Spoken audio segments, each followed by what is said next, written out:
Never quite understood why some people feel that they shouldn't do the scales. Scales are just so important, and not just playing them in root position all the way up, being able to play them in various different ways, kind of like in those patterns and fourths and in triads, dyads, all those kind of things, tetrads. I mean, the whole Joviola book's fantastic for that.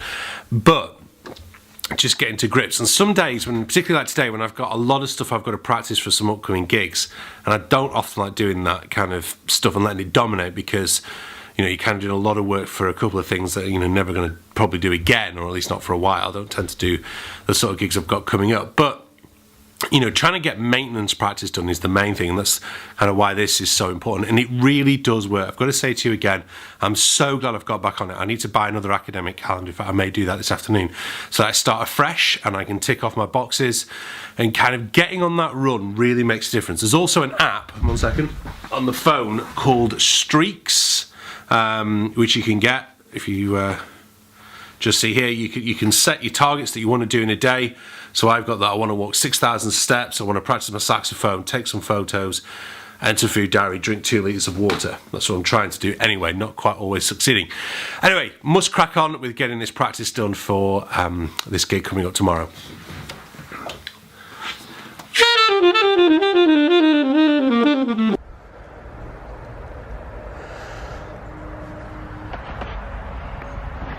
This book is brilliant. It's called Eyewitness to Power, Essence of Leadership from Nixon to Clinton, by David Gergen. It was published round about, I would say, 2001. It sort of mentions the early days of the George W. Bush presidency. Gergen worked for Nixon,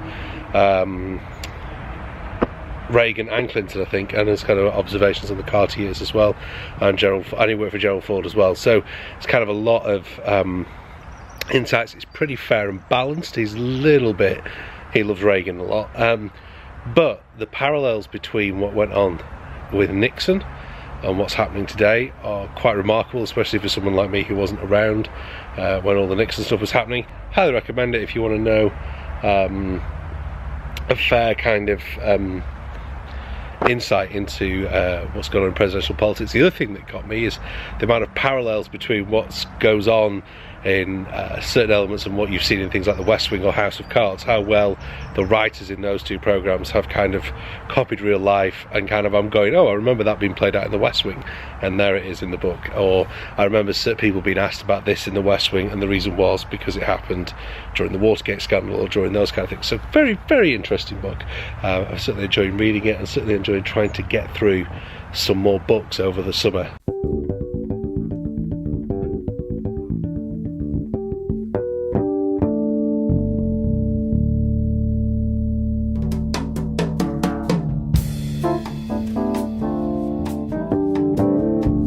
So I'm heading out because the car needs a new front tyre, because the outside of the tyre is starting to resemble my hairline, so it's needed it for a while. I had an advisor on the MOT, so I've got it into quick fit. I always remember the first time I got tyres on this car. One tyre was the same price it was for 4 tyres on my previous car, but they are big, thick 225 tyres, so they are good tyres, and they do offer a lot of grip. But they also, it's a BMW, in case those of you don't watch the vlog regularly, and it came with run flat tyres, but I got rid of them, and as long as I carry a tyre weld or something in the boot, it's perfectly legal to do so, because run flat tyres are firstly very expensive, and also secondly not that comfortable to ride in.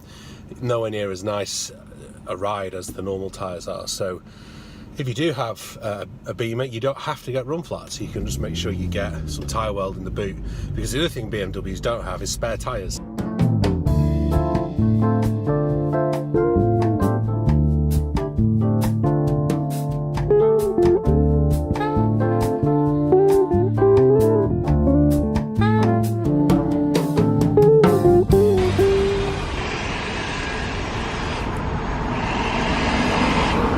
Just sat planning loads of ideas in my notebook that I picked up from YouTube on Monday, and actually I really prefer writing ideas offline rather than online, as it were, in terms of into the foam. I just find actually jotting the ideas down on paper just helped me. So I've just been going through kind of loads of short story ideas for future vlogs, ideas for future bigger videos, because I want to make more videos a little bit like the one I made of Ernest Topping. I spend a bit more time on them, you know, kind of really craft something over time. Vlogs are great, but they're very, very quick and you don't have time to sort of perfect the craft, as it were. So just waiting really noisily here in a place called Cherry Hinton, which is in the south of Cambridge. Just waiting for the car, which is currently on the jacks, just having the tracking done, and hopefully should be finished very, very soon, which means I can get back to telling you about the story of today's vlog, which is about my student Ali. It's kind of weird telling this story today, given that it's so nice today, but the story of my student Ali, who is in Antarctica, and kind of the reach that I've been able to generate through Cambridge Saxophone. I really enjoyed having that screen there with the little toe in, toe out for the wheel alignment. Doesn't feel that much different, although the mechanics said it wasn't that far out. Anyway, back to my story about Antarctica. So, I've had many students come for me for lessons. Ali was one of them. She works at the British Antarctic Survey, and she came for a few months there, based in Cambridge, which is kind of part of the reason why it happened like that. And she was heading back down to Antarctica for their summer, which is our winter, of course, in the Northern Hemisphere. And she was asking me, you know, could I give her some lessons while she was still down there. We then worked out that it wasn't possible to do Skype because of their connection. They don't have very good broadband coverage down there. And so the penguins don't really, not into Facebook. So we kind of worked out a way. But one of the deals I did with Ali is that if I did certain things that I was going to do to help her out, she'd get me a photograph of her playing the saxophone down south. And here's the picture that Ali sent me from Antarctica. Here is her playing a saxophone, and I tweeted the picture out. I knew it was a good picture, and the Cambridge News, the local paper in Cambridge, picked it up, and they did this massive feature on my lessons and on Ali, which I was really, really grateful for. They put it on the front page as well, which was amazing. Here's the picture she sent me. They sent a photographer around to take some pictures of me. The people at the Antarctic Survey sent them this amazing picture in the background.